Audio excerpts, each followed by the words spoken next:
Patrick, thank you so much for being here today. I have been so intrigued by your company ever since I found out about it. So it helps women lean into their femininity. It's called Feel.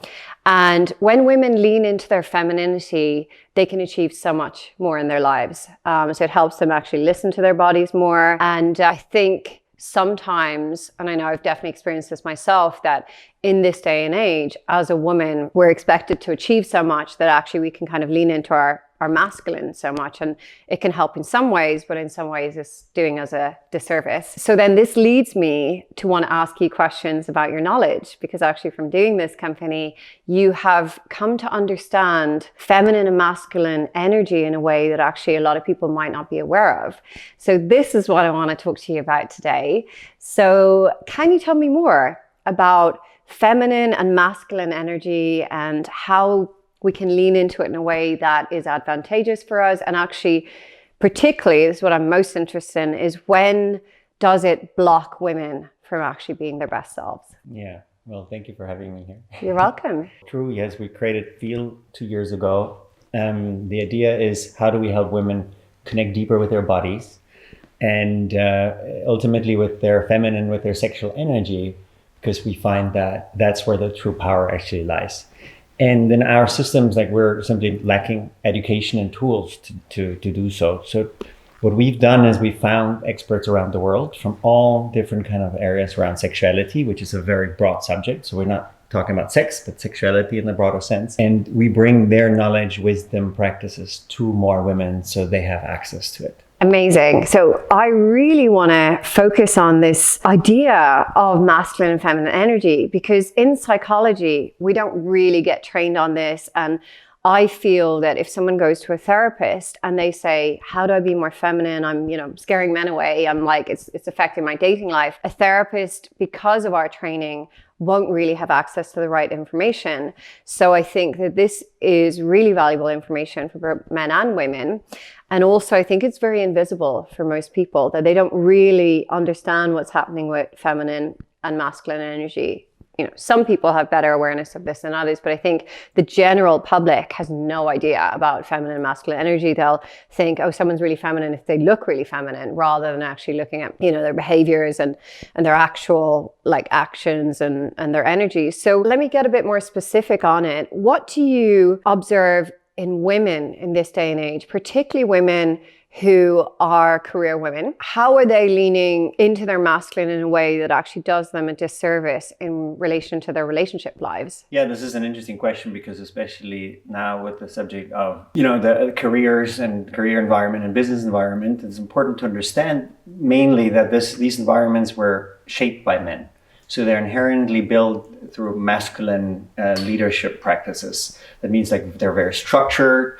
The way the entire system the organization is built on is a masculine structure. So now if we want see more women thrive in the workplace, it's hard to push women into these structures. And ultimately what we're doing is they're gonna thrive in these if they embody their masculine. And so if we measure how many CEOs do we have in a country like Germany or in the US, women compared to men, then ultimately what we're measuring most of the time is how many masculine embodied women do we have, because this is, since these structures are so masculine, in order to thrive in them, you kind of need to embody your masculine. So to me, the question becomes, how do we create more feminine friendly structures where the feminine can thrive and women embodied in their feminine can actually thrive? And so I believe that the feminine actually is in a way more powerful. And feminine leadership looks completely different to masculine leadership. Of course, important to say that the masculine is not necessarily attached to men and the feminine is not necessarily attached to women.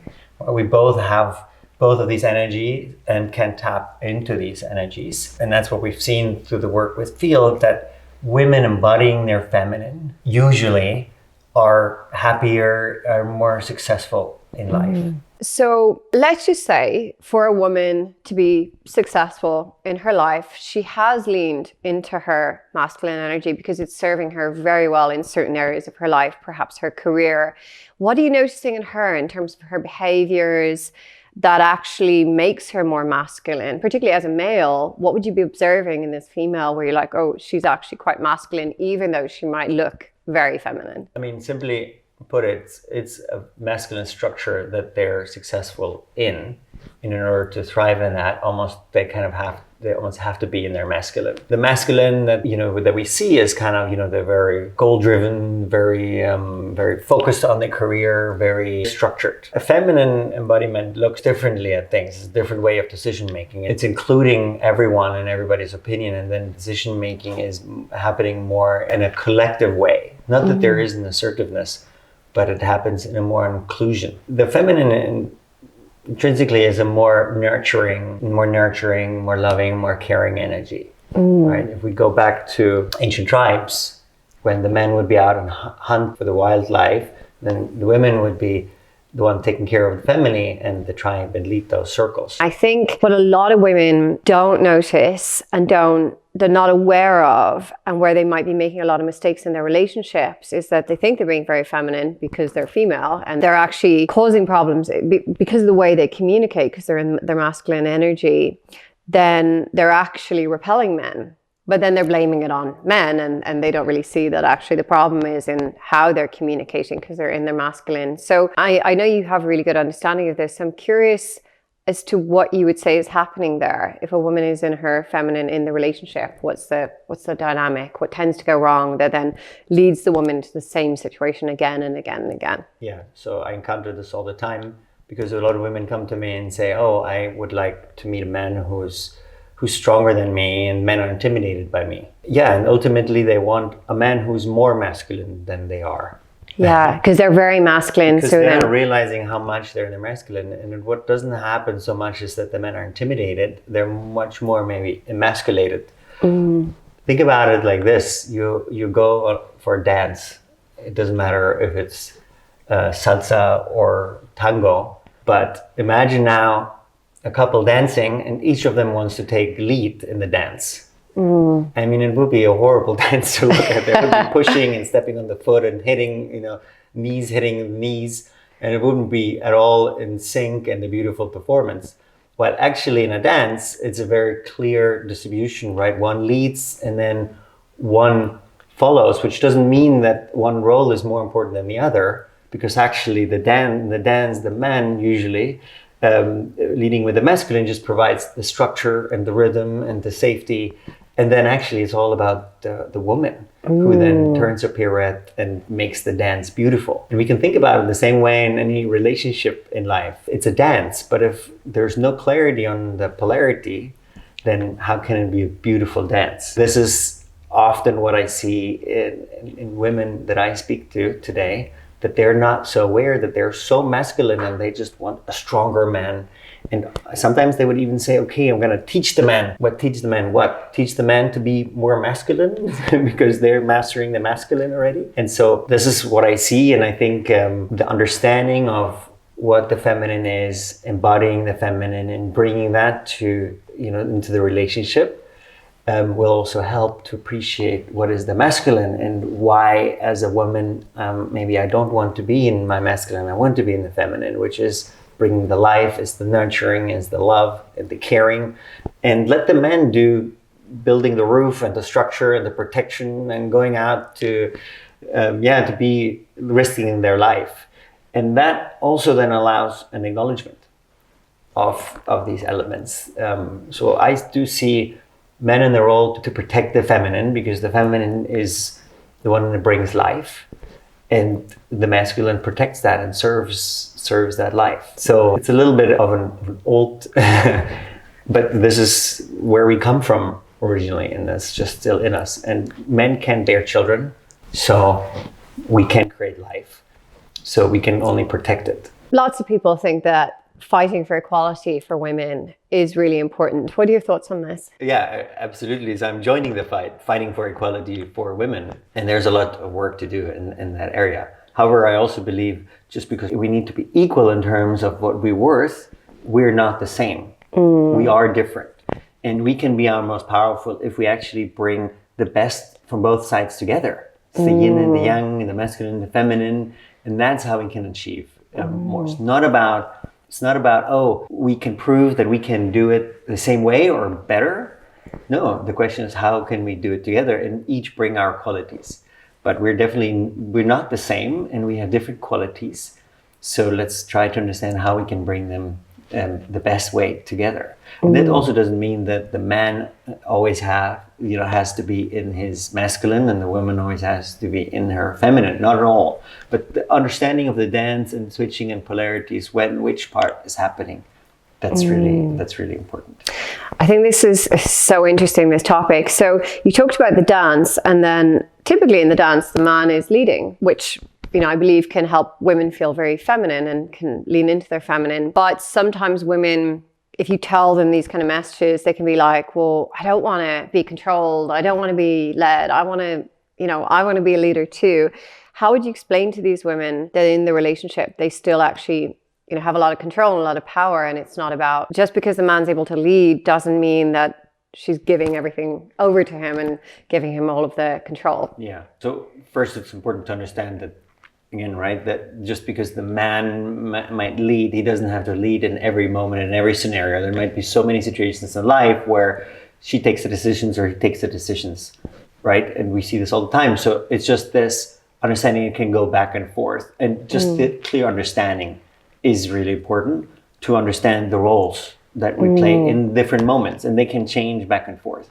But really the important is like this understanding when what is happening. And I think that's where the biggest confusion is at the moment, where I see in the work that we do the biggest confusion, that there isn't the understanding in the moment that as a woman right now, I'm actually being very masculine, and now I want the man to be more masculine, but in the next moment I want him to actually be feminine. So there's a contradiction here that leads to a lot of confusion on both sides. Frustration on the men's side, and then also confusion and frustration on the female side. But these polarities can change. Like when we talk about a dance, of course, two women can dance, equal gender can dance together and figure it out, and two men too. So could be a man and a woman, and she just leads the dance, and can be also a beautiful dance. But just through our work, what we see most is that women are more happy when they embody their feminine. And they can be in their masculine all the time too, but it seems to be often much more of an effort, something that they have to do and have to do all the time. So this is a tendency that we see, that women embodying the feminine, this is actually where they feel most comfortable and thrive. But simply we're lacking those tools and practices, because they're not part of our education, as so many things aren't. How to be more human, how to, what do I need to know, or as a woman, about my body, about my cycle, what's out there to explore. We get so little information, we just have to figure it out through life somehow. I'm curious about specific behaviors that you see in women who have leaned too much into their masculine, where it's doing themselves a disservice. So is it that they're, making very quick decisions about in the workplace and in their relationship, and then they almost come across as like a dictator, and then that can be perceived as criticism, particularly in their relationship? I'm just kind of curious about some examples of like the behaviors that would be observed by men where it's particularly off-putting when a woman is in her masculine too much. Yeah, I don't even know if I want to take it what men notice about women. I would just say then they usually become competitive, right? What we need to create change in the world is, yes, we need to uplift women and support women, but it starts also with, women supporting other women. And we see this a lot, that women are not uplifting other women. There's much more of a competition amongst women there. Yeah. And this is another indicator that the women are not embodying their full aware femininity. Because that would involve empathy.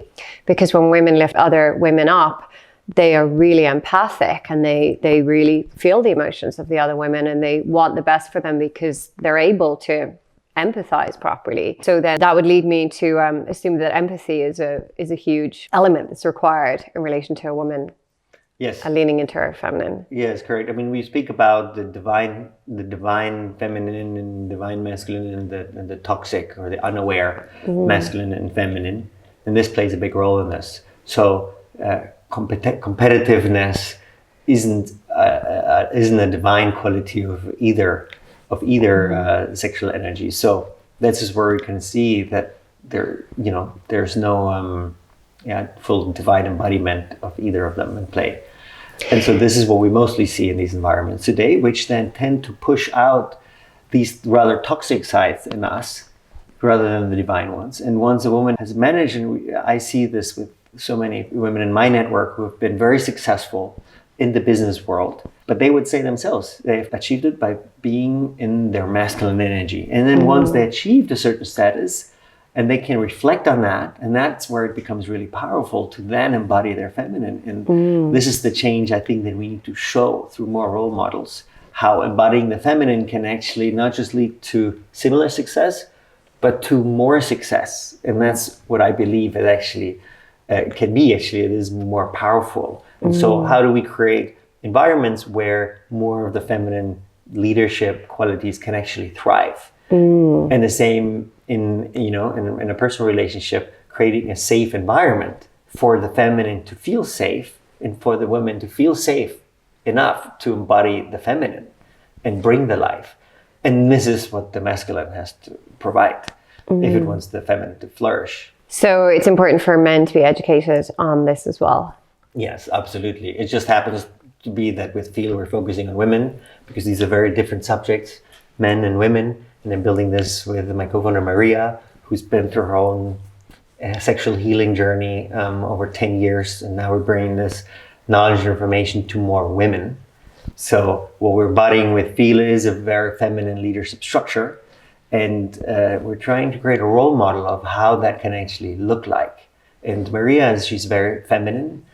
She was born in Kazakhstan, grew up for part of her life in Russia. And as so many women, she had experienced some sexual trauma in her teenage years. And that's actually true for 1 out of 3 women. Though she was lucky enough through her upbringing to find a way into healing the relationship to her body and sexuality very well.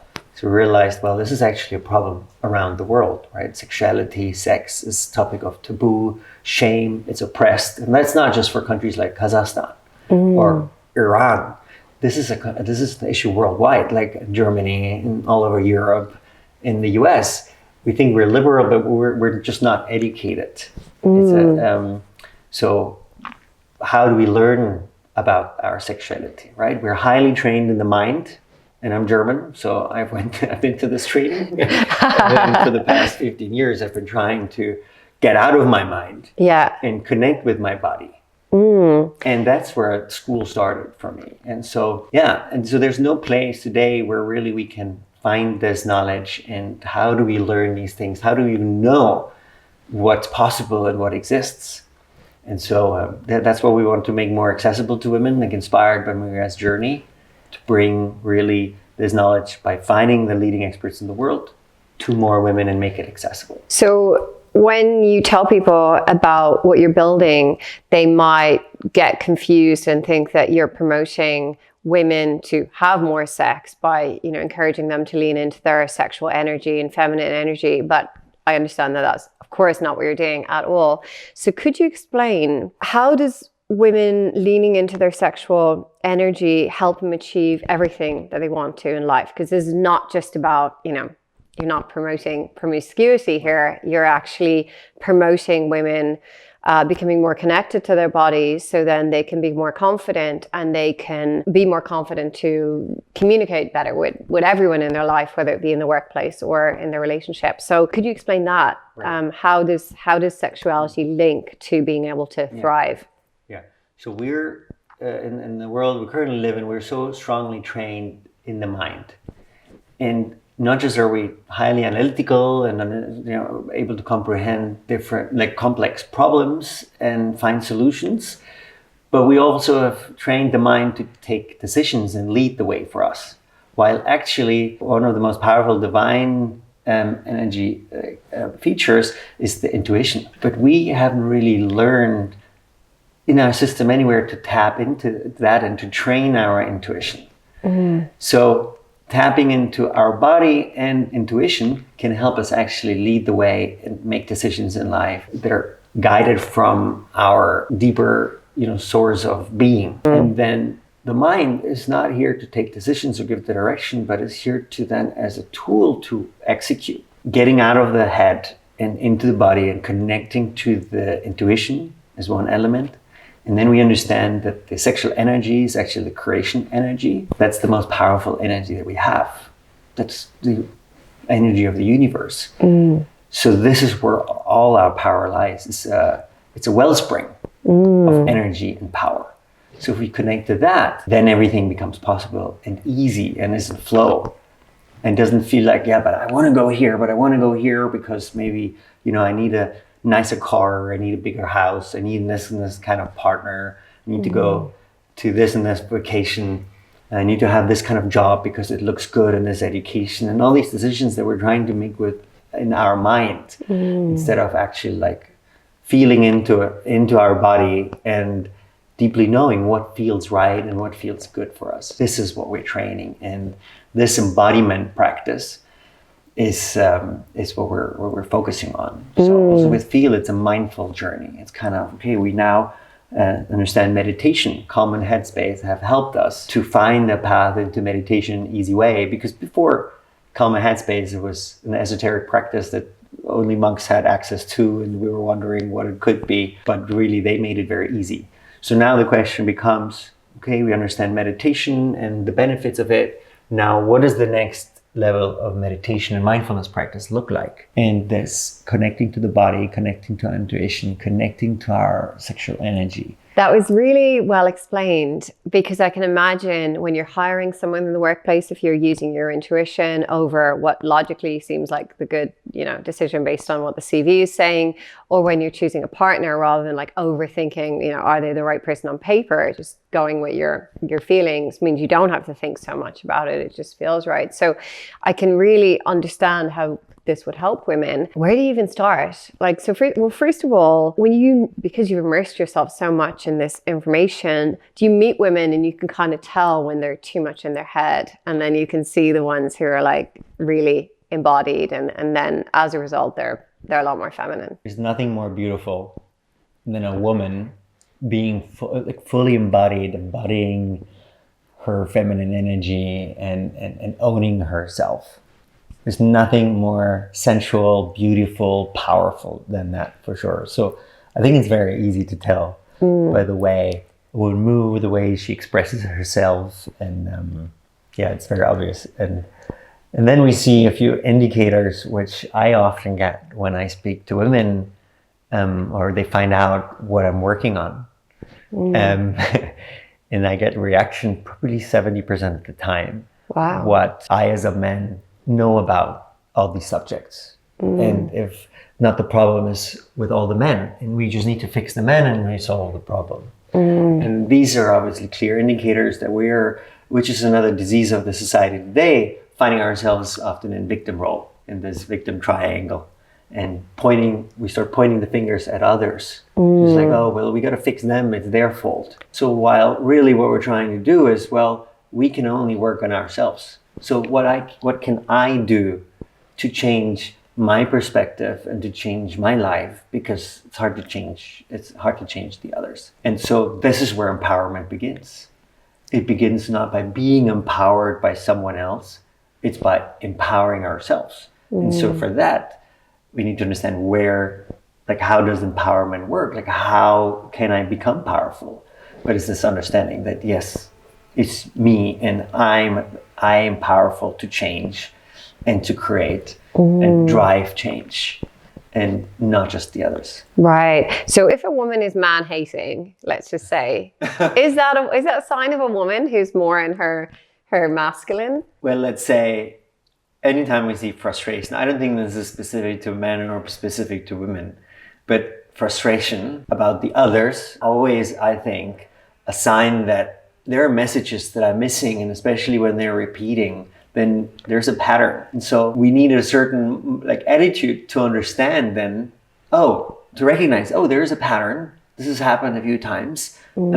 What's my contribution to this? How am I creating this situation, right? And this is an empowered state of thinking and being, like looking for the signs in ourselves. In the end, we all just soundboards to each other, kind of like mirrors. And we see another type of reflection from another angle through each and every one. And that's how we can discover blind spots. So if we're actively looking for these, then we can get a much more holistic picture of ourselves. And especially if something is repeating and messages are then clearly repeating, if these are our patterns, then if we have the right mindset of empowerment and wanting to change, well, then we can recognize them. Friends are great for this, right? Like friends, if we're lucky to have good friends who don't just come into our corner and tell us how terrible everyone else is and confirming our victim role, but friends that are actually helping us figure this out and willing to go deep, then that can be incredibly powerful to arise things for each other and within each other. It's great to have a therapist to talk to. And the therapist will listen for, an hour at a time, really intensely, and really look what's there and beyond. And that's so beautiful. But we also need this role because we've maybe lost in many relationships the ability to, and the willingness to listen to each other so deeply without connecting us to everything to ourselves and our own story, but to really be present with the other person. And that's true compassion. If you feel that your friend is suffering because they're going through the same cycle over and over, true compassion is actually you're taking an action because you feel your friend's pain and you're willing to call them out on it. Whereas sympathy is, oh, poor you, all men are bad. Right, yes, and that's great, but it won't help us to change. It will just confirm our victim role. Yeah. And what's for sure true is, women have been sexually oppressed and by men also. So there is trauma there, and now women are oppressing and shaming themselves and each other. So there are deep wounds that we need to heal. But this is a healing journey that each and every one of us has to embark on their own and be willing and ready for. But of course, if we have wounds that we don't actively start healing, then they will stay wounds and the trauma won't dissolve. So we are raised in a world where we're trained to think a lot, which creates a lot of problems in people. Even therapy can be part of the problem sometimes because it keeps people in their head and analyzing the problem rather than actually connecting with the feelings. So from the knowledge that you've obtained so far, where do women even start in order to get out of their head and connect more with their bodies so that they can, be the best versions of themselves? Yeah. So I believe mindfulness practices are a great way, right? If it's meditation, they really help us really connect into the body and out of the mind and stop the mind for a second and then see what comes up. So firstly, women are often missing a safe place. Maybe they don't have the trusted friends to really open up and share and talk to because there's shame and this topic is taboo. So many friends don't have partners. So as a first step, we started a safe space for women to open up, share their stories, share their trauma, listen to other women share theirs, and bring in experts for all different kind of subjects. If that's about womb health or pelvic floor health and the importance of these, trauma healing, sexual trauma that happened maybe early on or later on, pregnancy, post-pregnancy, menopause, all these subjects that are so interesting but we have no education on. I want to go back to the workplace and I want to get your thoughts on what changes would you like to see in the structure of workplaces so that women can be feminine in their leadership rather than being forced into a masculine role, particularly if they're a CEO? First, it starts with that recognition. What is the masculine and the aware masculine and the more toxic masculine, and what is the feminine and the more aware and the more toxic? And so first is this awareness and understanding, to then really understand what can the positive sides from each really bring. And so when do we use the feminine, in which situation do we need the masculine, right? Because they go hand in hand, right? The masculine is in a way, right? The feminine in a way is the water, and the masculine is the river bank, right? It directs the river, the water, so it can flow in a direction, right? Or it's a bowl or whatever the container is, but the container is valuable to have as a masculine to hold the water. It can be the structure of a house, so inside can be the life. So I think this understanding is very important in the first step. And for each to also understand how does the divine masculine look like and how does the toxic masculine look like, so that we can each do our part in being in our best and aware version of each. And so I think that's important step number one. So this awareness and understanding. And then second step would be to have a lot of clarity to exactly what situation requires which tool. I also think that, women do tend to take decisions in a different way, more inclusive way, more encompassing, more of a holistic understanding, well-being and of society. And I think that's exactly what we need more of in the world, because the masculine has been built on, okay, let's do business, and it's a capitalistic system, and it's profit driven. And now as the world is globalized so strongly, we have mega corporations around the world that now, own entire industries. But the circular system is now often missing. So with a more feminine approach to leadership, we can go back to a more holistic understanding of ecosystems and regenerative systems and societies. I think that's why, especially, it's so important we bring not just women, but feminine embodied leadership back to the world, to actually look at solutions and decision making from a much more holistic picture, and not just what drives the profit of my company in this situation. So my understanding of that is that if you help create more feminine leaders, you have empathy-driven companies. And empathy-driven companies are companies that are designed to have impact, and they're designed to have purpose, and it's not about the profit, and it's not about the self-centeredness. So therefore, we make a real difference in the world. Yeah. While of course profit is needed, the capitalistic system, I believe it's a very powerful tool. I think problem starts when we start extracting capital and then reallocating it somewhere else, instead of actually looking at companies as an holistic ecosystem that's supposed to be regenerative and creating impact as it grows, also in numbers, and be profitable. And so how can we create leadership roles in companies that don't just purely drive for profit and for their own benefit, but that also create a positive impact for all stakeholders in this round, whether the stakeholders are the employees, their personal families, maybe the neighbors, the water systems, whatever the business is in, everything that the business touches, and to really be holistic in this approach. So you're not just changing the lives of individuals, you're actually, what you're doing can have real impact in the world. Yeah, I believe so. It's great knowledge for women who are starting to notice that they've fallen into these patterns because of the world that we live in. And I think that's an important thing to kind of say, is that actually, if women have leaned into their masculine a lot, it's not their fault. We're in a world where actually you can benefit a lot from leaning into that way, but then we need to bring women back as well. Yeah, and it's not their fault. It's an interesting thing, but then we come to the point, whose fault is it? But it's no one's fault. It's all about taking ownership and responsibility. And this is the way forward. So only if I can own who I am and how I operate and how I show up in the world, that's all I can influence. So let's all focus on ourselves and be our best versions. Where can people find more information about you and what you're doing? Yes, I mean, it's the website of Feel is feelapp.co, and the Instagram is feel_women. And those are good places to start. Amazing. Thank you so much, Patrick. I really appreciate it. Thank you.